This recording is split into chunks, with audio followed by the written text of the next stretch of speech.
කැනඩාවේ රස්නෙ කාල ඉවර වෙලා දැන් ඇවිල තියෙන ෆෝල් එක ගස් ඔක්කොම කහපාට වෙලා රත්තු වෙලා අපි බලමු ඩියල එකෙක් කොහොමද ෆෝල් එකට සැරසිලා තියෙන්නේ කියලා.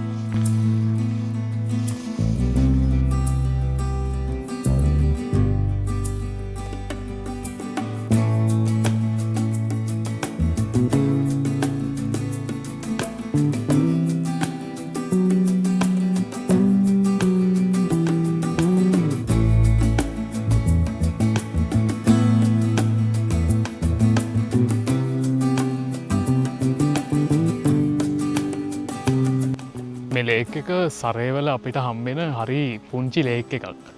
එවනට මේ ලේක් එක වටේටම ට්‍රැක් එකක් තියෙනවා එක ඇවිදගෙන ඇවිදගෙන යන්න පුළුවන්. දැන් ෆෝල් එක නිසා ගස්සල කොල කහපාට වෙලා රතු වෙලා සමහර ගස්වල කොල හැලිලා තියෙන්නේ. ඉතිං ගොඩක් මිනිස්සු ඇවිදිනවා මේ පාරවල් වල.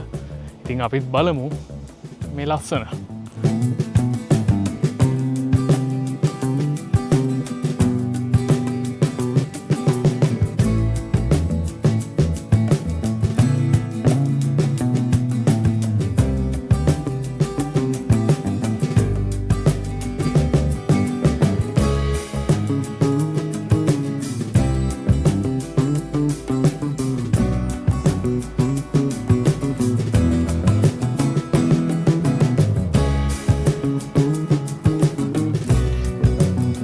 මඟර ඉස්සල්ල කිව්වාගේ මේ කාලේ අරි අමුතුම එකක් තියෙන.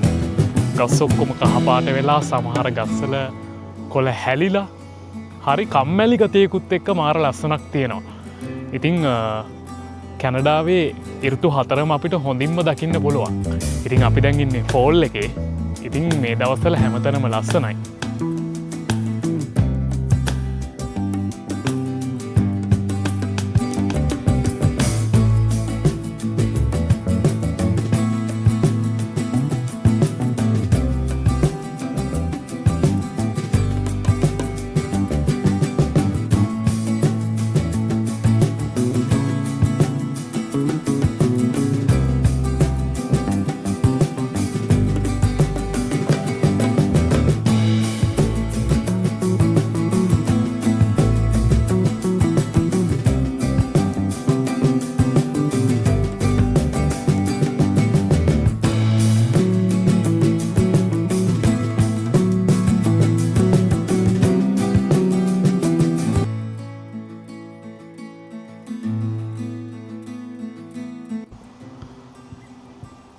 ඩිය ලේක් කියන්නේ නගරයක් මැද්දේ තියෙන ලේක්යක් කිව්වොත් හරි.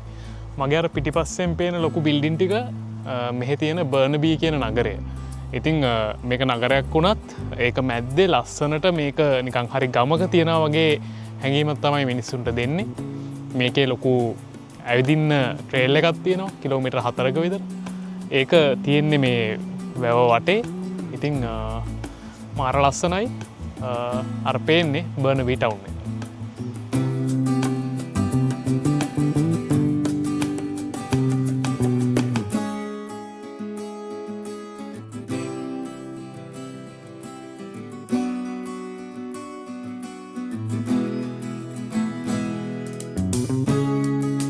මේ තමයි අපි බලන්න ආපු බර්නබී වල තියෙන ඩිය ලේක් එක.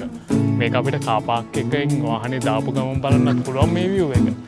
හැබැයි රවුමක් කැරකිලා ඇවිල්ලා බලත් තමයි ඒකේ පොඩි ලස්සනක් තියෙන්නේ.